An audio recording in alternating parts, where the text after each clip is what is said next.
There are some common traps that come with awakening itself.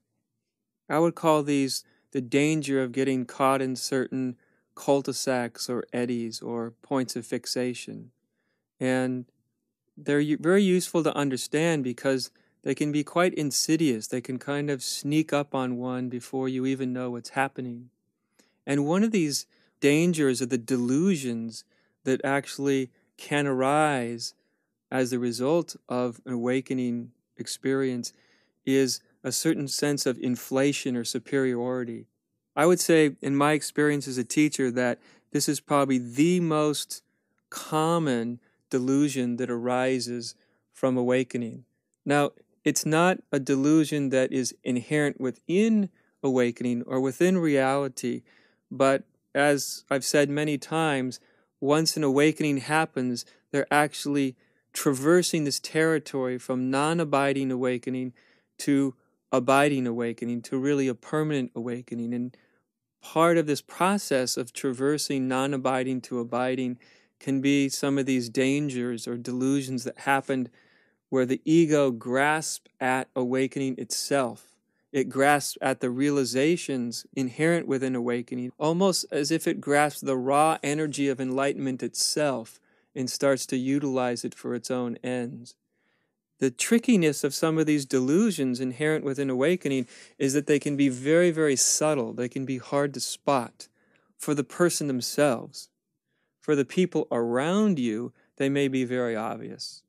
So one of the really obvious places to get fixated or deluded is in a sense of superiority.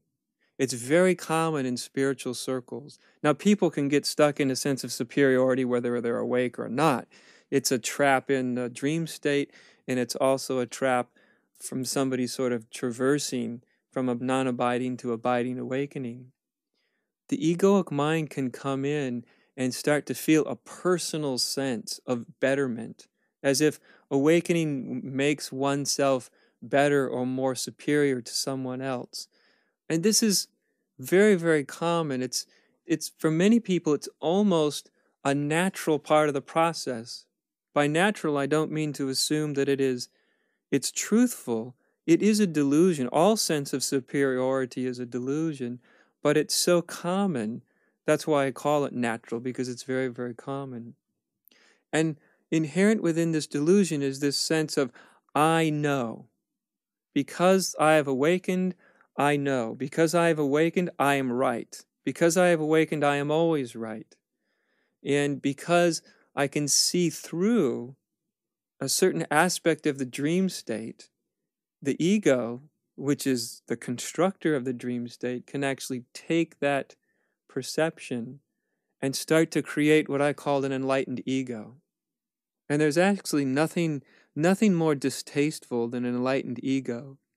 It's an ego that thinks that it's enlightened, an ego that thinks it's awake, an ego that's using some of the energy and realizations inherent within awakening itself to construct a new and superior sense of self. This superiority can be very, very tricky to spot. As a teacher, it's easy for me to point it out to people. It can be very, very hard for them to see it. Because, as I said, the ego will use the realizations inherent within awakening to hide.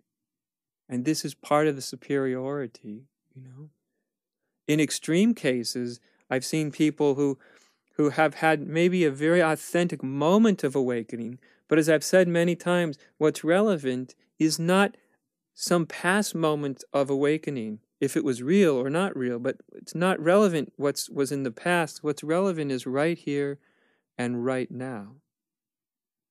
And so there is a tendency with some people to have had awakening that's in the past and now is being translated through memory and through the mind into the present. And in extreme cases, the ego uses the realizations of awakening to dismiss anything and everything that it doesn't want to see. I've had people literally say to me, but Adya, there is no ego, there is no me, Nothing exists. If there's no ego, and since there's no me, there's nothing to do. There's nowhere to go.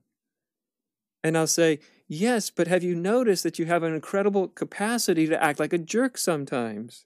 And they'll say, well, that may be true, but there's nobody here to do anything about it.